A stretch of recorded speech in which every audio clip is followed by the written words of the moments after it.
For me, it was very much a process of, I'm gonna put my head down, I'm gonna march through the next however many months, and then I'm gonna be done.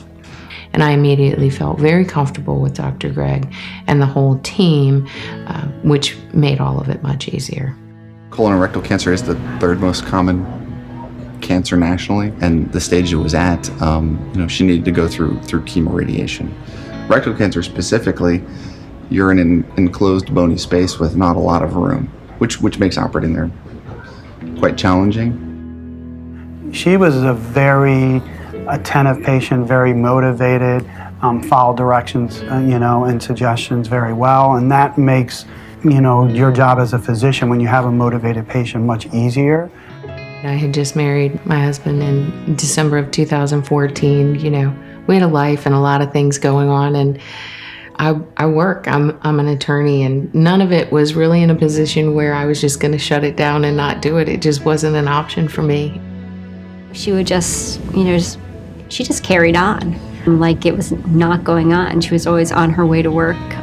Just not that she didn't take it seriously. I mean, she did. But again, that was just her inner drive. That was just amazing. There's no sort of self-pity. There's no, why am I going through this? It's just that, okay, I can do this. Just coming in every single treatment and saying, all right, I've got this. Other than my recovery time after each of the 2 surgeries, I didn't miss any work. To most people, they would have never known I was going through it. She's doing well.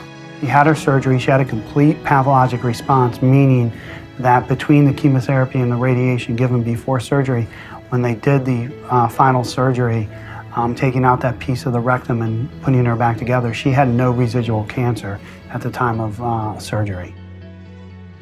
One evening, it was late. It was after business hours. I know that. I think it was really on towards 7.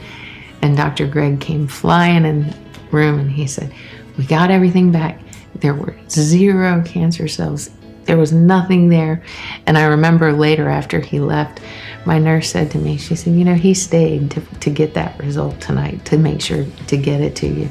And I remember thinking, because he has a family too. Things like that mean a lot, to not have to go to the next morning to hear. So it was a big deal.